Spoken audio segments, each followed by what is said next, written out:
Hello everybody. All right, for today's class, what I'm going to be doing is moving forward with joining tables. So today we're going to look at self-joins, where the join is between the same table, different columns of course, but only one table is joined with itself. So that is a self-join. The other one that I'm going to do is what are called outer joins, okay? Now, these type of joins are less common than the inner join. Most of the time, the type of join that you want to do is the inner join, where you match one row in one table with another row in another table. But there are these other types of joins do come up, so they are important for you to know. As well, I think we'll see how we're doing for time, but I might do a few examples where we're joining multiple tables using an inner join. So we could do some examples joining 3 or 4 tables in a single query. All right, so I've got my D2L shell open right here, and I've just recently posted assignment 3. So assignment 3 is going to be due next Friday. I think it's about 10 queries for you to do. And these are all, for the most part, I think they're fairly straightforward inner join queries. So you can practice joining tables together. So I definitely recommend, most of you guys have probably done assignment 2, and hopefully you've submitted it. And now please get started working on this assignment. Okay, so the lecture I have today, I've got the notes. So lectures, and then lecture 8, self-joins, outer joins. So I'll download this. All right, so the notes here we have for self-join. So as I said, basically this is if you have a table and you have 2 columns that are related, they have the same data type, there's some type of relationship there between 2 different columns, you can potentially do a join with those 2 columns and join data together. So you're essentially taking a row from one row in that table and joining it with another row in that table. Okay. So basically, let's see here. We have an example where, so it says here, for example, customers who refer a new customer receive a discount certificate. So we have this table, the customers table. And when I look at the data, I have a referred column here. And looking at the referred column, we notice it's a number with 4 digits. And this is the same type as the customer number. So we know that there's probably a relationship there between the referred and the customer number, okay? So we could do a query. We would want to identify anyone who has referred another customer because we want to give that person a discount. So that's the query that they have an example for in the book here. And that's this one right here. So basically we're selecting our first name, our last name. So that's the name of the person who did the referring. And we're also grabbing the last name of the person who was referred. And we're grabbing both of these from the customers table, and we're joining them based off of the person who was referred is equal to the customer number. Okay, so let's try out this query.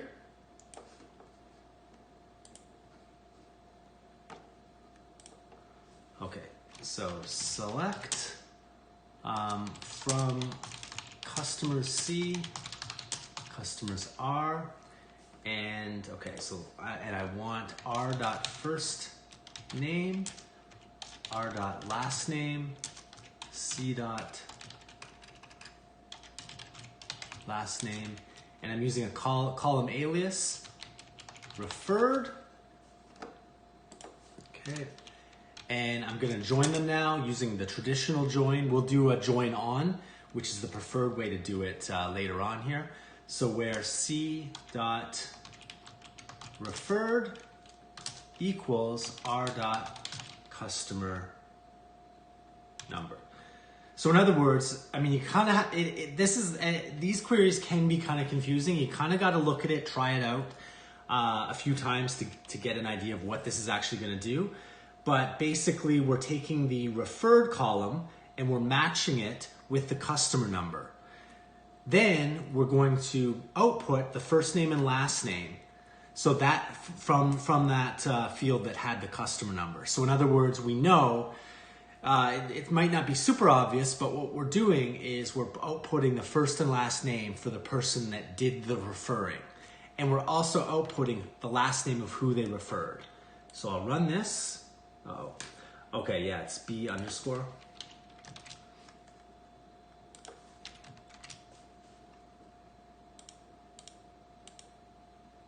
Okay, so there we go. We can see here that Layla Smith referred 3 people. Misha Cruz referred 1 person, and Jake Lucas referred 1 person. Now, we can verify that pretty easily. If I go to my customers table and I look at the data, I can look at this referred column, and there's only 1, 2, 3, 4, 5 entries there. So we know that only 5 people have been referred. And when we look, we see that customer number 1003 was the person who referred 3 customers. And that corresponds to Layla Smith. So we have pretty good confidence that our query is set up correctly. Now, this is the traditional method of doing a join, which isn't the best way. So let's just rewrite this using the join on. So I'm going to say from B customers.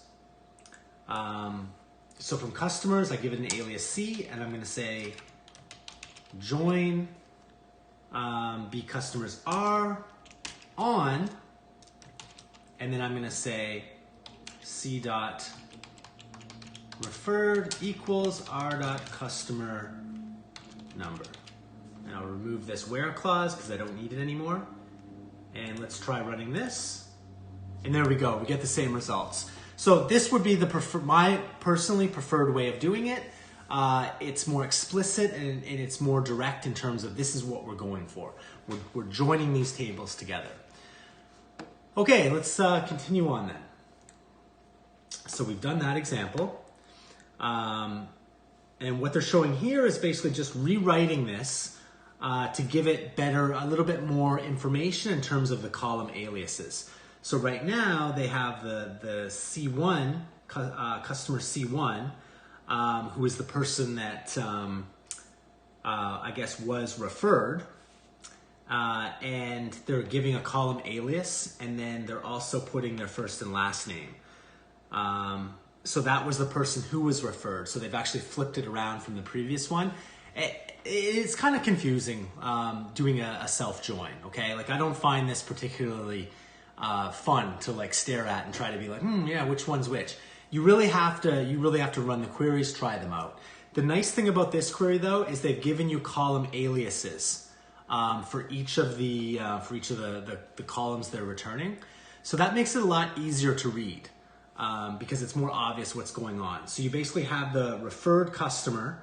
So these were the people that were referred, and you can read that by these column aliases. And then we have the referring customer, and that's Layla Smith, Misha Cruz, Jake Lucas. So they flipped the order. When I look back at my query here, the order was that they showed the person who did the referring, and they only showed the last name of who was referred. So they flipped it around, which I don't really like. But they've given us better column aliases, so it's a lot easier to read the output. Okay, so that's really important. Okay. And now they've got another example where they flipped it around again. Okay, so they flipped it back. All right, so now you've got the customer number, who did the referring, and the person who they referred. Okay, so really I don't know why that second example's there, but you can obviously order it however you want. Okay, now those examples showed the traditional method. Of course, I think you're better off using the join on method. So they've got an example here, which we already did. They've got join on, and so you get the same results, and we already did that example. Okay, and now they're going through and doing the other example with the aliases using the join on. Okay, so let's do one more. That's the only example they really have that we can run. In the textbook, if I go to page 128, there's another self-join example here. So I'm going to do this really quickly. Okay, so the example we're going to do is we're going to do a query where we're going to return all vendors who have another vendor in the same city. So the one thing you notice right away when we do these sort of self-joins is these aren't the most intuitive, simple queries, okay? You kind of got to be creative to come up with one. But it sort of makes, I mean, I guess if you really wanted to know, like, when we think about vendors, think about like bicycle shops. Let's say you were gonna open your own bicycle shop, okay? And you had a list of all the bicycle shops in basically cities around the country. So you could do a query that would only output bicycle shops where there's another bicycle shop in the same city. Okay, and maybe that would give you, there would be some cities you wouldn't see and you'd be like, oh, there's not a lot of bike shops there. All right, I don't know what the point of this query really could be, but that's what they're going for. So to do this query, we need to join the vendors table, and we're going to join it on city. So I'll bring my mouse cursor. We're going to join it on city, and we're going to join it on state when they're equal. Okay. And we're also going to have to put in a condition where we also say that the vendor ID can't be the same. Otherwise, we would always return, any vendor is going to match the city and state, but we have to basically check it's not that exact same vendor, okay? So let's do this query. Hopefully, once you run through this example, it'll make a little bit of sense. Okay, now this is in the AP user. So I could put a connect AP at the top of my query. Actually, I'll just do that. Okay, so I'm going to go connect C AP. All right, and I'm going to go select v1.vendor name,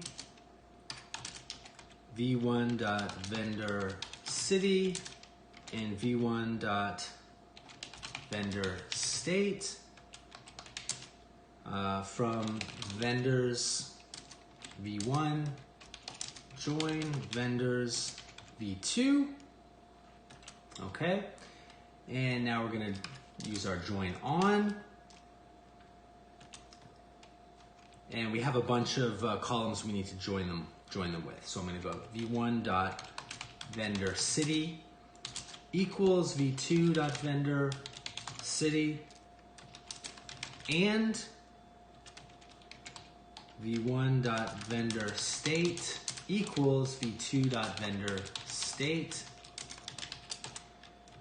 Okay, and now I got to make sure it's not the same vendor, because if I run this query the way it is, well, let's just run it the way it is. It's going to return every vendor though, right? Because it's going to match the vendors with each other. So let's just try running this, make sure it works. Okay, there we go. Wow. Okay, so every vendor pretty much got included in this one. Okay. All right, so let's put in that last condition now. So v1.vendor ID is not equal to v2.vendor ID. Okay, let's run it.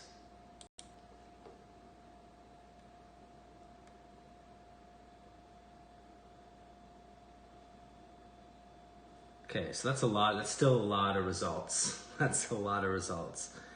Okay, now the other thing to keep in mind is that some of these vendors are going to be potentially listed 2 times. So the example here uses the distinct keyword. Okay, there we go. So now we're seeing the same results in the book. So one thing the book mentions is the distinct keyword basically means that a vendor can only appear once in the result set. So without that distinct keyword, the vendor would appear multiple times. So in other words, that vendor, if there's 100 vendors in that city, the vendor could continuously, they would appear potentially 100 times because they would be matched with every other vendor. But we want to only see them one time. So the distinct keyword is really important in that case. Okay. All right. So that's just one more example of a self-join. So let's go back to our notes. All right, so now we're going to move on to outer joins. And this type of join is probably a little bit more common than a self-join, but compared to an inner join, it's not nearly as common. However, it's important. It's part of our course, and you guys definitely need to know how to do these. All right, so let's go through the notes. All joins to this point are based on the fact that a record will only display if a match is found in each table. So as we know, these are called inner joins. And these joins, the nice thing about them is they make sense, right? You're combining the data together, okay? You're taking one or more tables, well, two or more tables, and you're combining the data, all right? It's really, really straightforward. But there are situations where you might want to combine two tables, and you might want to include all of the rows from one table, okay? And then in the other table, you might only want to include matching rows, ones that match the join condition. And that's basically what an outer join is. And once we do a bunch of examples, I think it'll be pretty simple. But you do have to practice doing these ones because they're a little bit harder to understand. They're just not as intuitive, So, okay, outer joins. Let's try to get into an example then. Okay, here we go. So right here, we're joining customers and orders. So we're looking at all customers who have an order, essentially. So this is a good one to do. So let's just quickly go and we'll find our customer table. Actually, let's look at the order table. So with order, we have an order number and we have a customer number, okay? So every order is gonna have a customer. But in this order table, we don't have information like the name of the customer. So if we wanna print out things like the name as well as some stuff about the order, we do an inner join and we output all the rows that match. So let's go back to this example here. All right. So I'm grabbing the last name, first name, and the order number, all right? So I'm doing that by doing an inner, now this is an inner join of all the customers and the orders where there is a match between the customer number. So let's get this example entered in, and then we can modify it to include rows or data that doesn't match if we want, and that's basically called doing an outer join. Okay. So I'm going to go select c.last name, c.first name, o.order number from customers. Okay, now it's b underscore.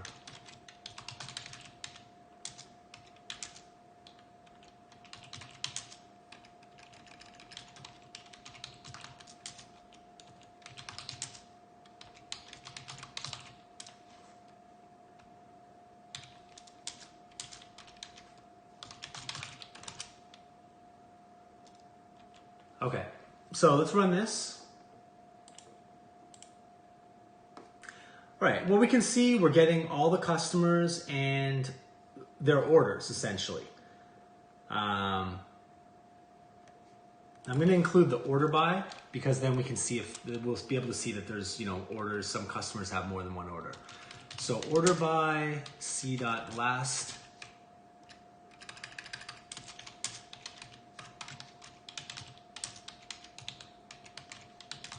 Okay, so I'm ordering this query. All right, and now we can see like some customers, like Kenneth has 2 orders, Tammy has a couple orders, all right? Some of them only have 1 order though. So this is our typical example of a inner join, right? We're only adding rows when they match. Okay. So what we could do though instead, if we wanted, we could do an example where we're going to do what's called an outer join.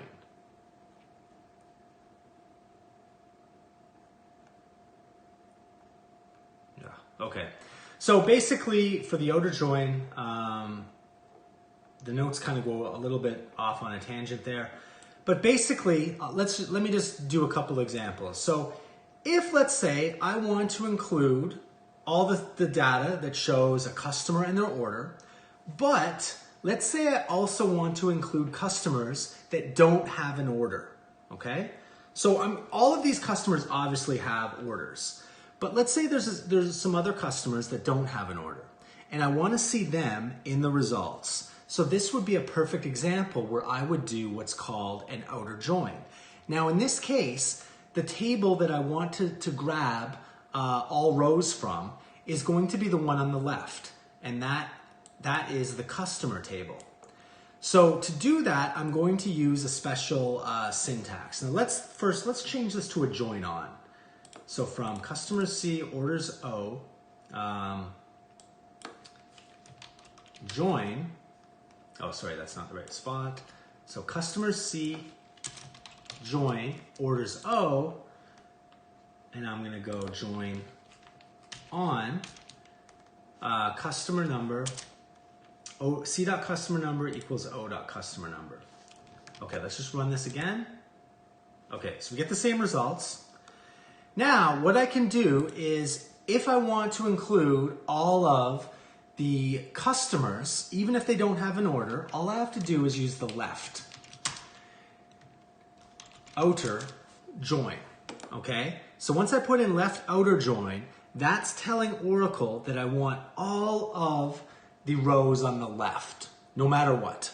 And I'm only gonna grab the orders, I'm only gonna grab the ones on the right, only if they have a match. So watch this.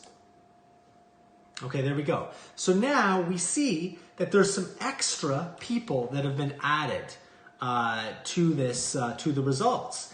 And the new people that have been added, you'll notice they have an order number of null.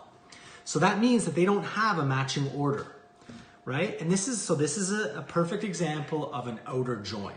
Now, this one is called a left outer join because the table on the left is the one that I'm grabbing the extra rows, the extra data from that doesn't match. I could just as easily do a right outer join. So in this case, it's going to grab all orders that don't have a matching customer. Now, I don't think that actually exists, but it depends on how the database is set up, but let's try it. So as we can see, all the order numbers, okay, they all match. So this effectively is the same thing as doing an inner join in this case, but if there were orders that didn't have a customer number entered, then potentially that would return some null values for first name and last name. But in this case, it doesn't happen to be possible. Okay, so let's go back to our notes here. Now, I showed you the join on method of doing a left outer join and a right outer join. The book also shows us what's called the traditional method. So once again, that is kind of like how we did the join on, but we didn't use join on. Instead, we did it in the where clause. So you can do that as well, and you need to know this. And to do that, you use this plus operator, okay? So let me go back and I'll do this example again using the traditional method, using that plus operator. Okay, so here we go. I'm gonna switch this. Let me just see if I can there we go. Okay, so we're back to the traditional method. And now all I have to do is I put in parentheses, a plus, and a closing parentheses. And now this is the painful part, okay? This is a left outer join, all right? This is infuriating to me. Like I don't like the whole left, right, it just messes me up. This is a left outer join, yet I just put the plus on the right, okay? So unfortunately, that's just the way it is. What this means though, is I'm going to include all of the rows on the left, no matter what. For whatever reason, the plus goes on the right for a left outer join. So let's run this. Uh-oh. Oh. Okay, there we go. There we go. So we get the same results. We get all of the customers, and they're matched with the orders. But if there is no order, we still get that customer. Okay.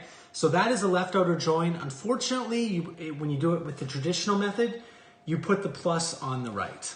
Now, if I wanted to do a right outer join, I would put the plus on the left. Okay.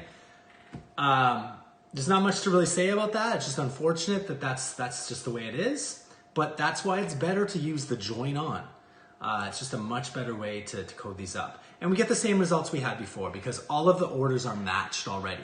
So there aren't any orders sitting there that don't have a customer.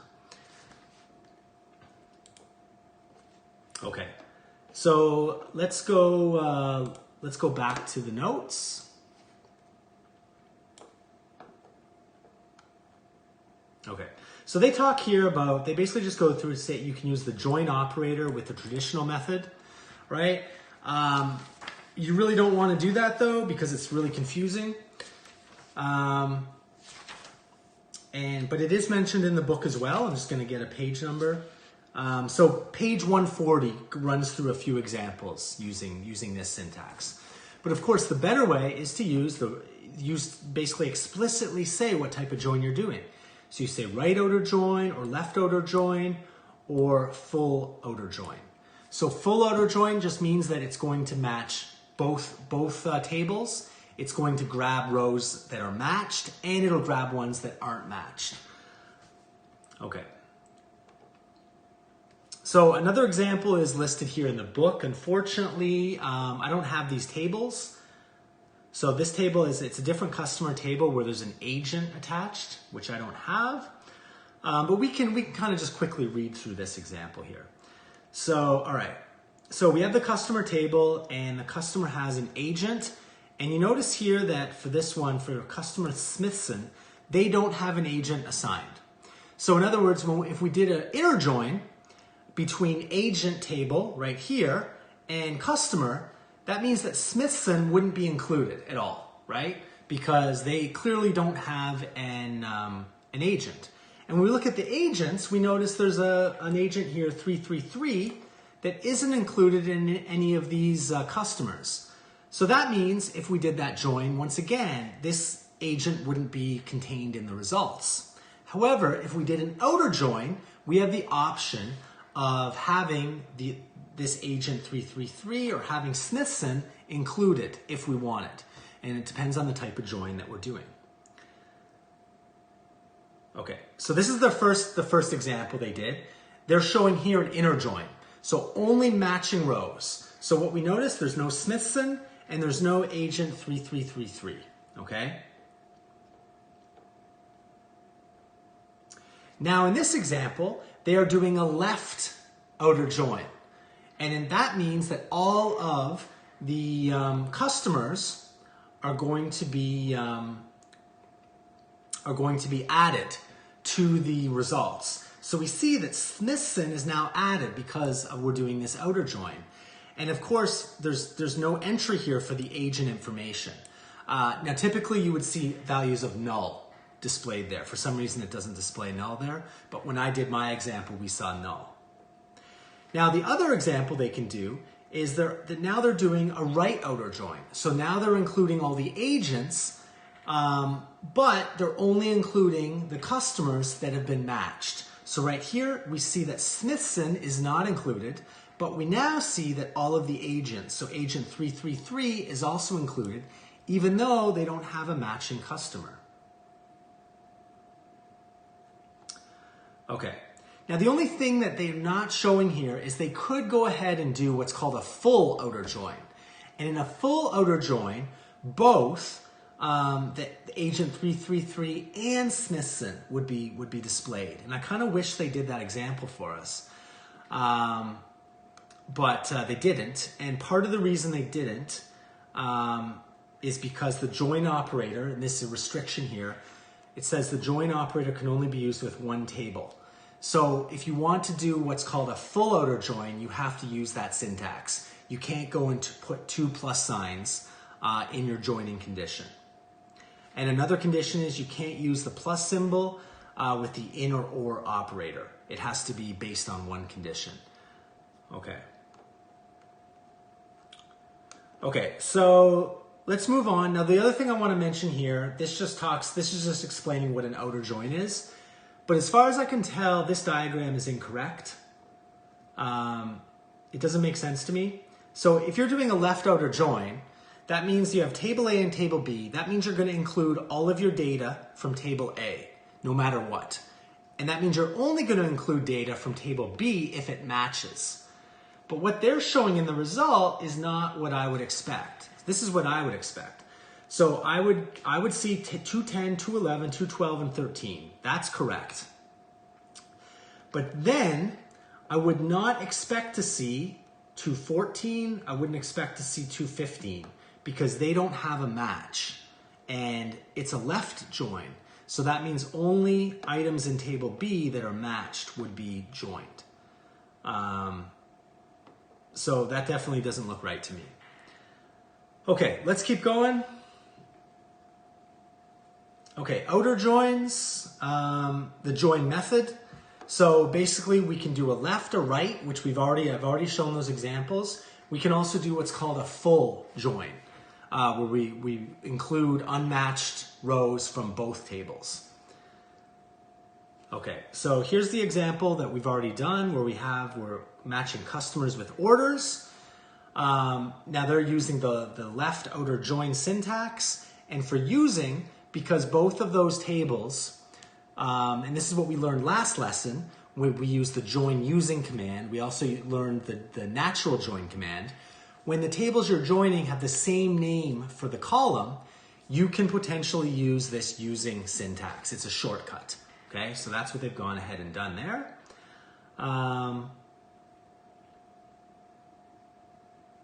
And that now they've changed it to a right join. And so when they did the left join, you notice there's a bunch of orders that are null. When they do the right join, you notice that there are no unmatched orders because all orders have a corresponding customer. Okay. So the notes are jumping around a little bit, but now they come back and now they're showing the full join. So this is the full join from that agent customer, those two tables.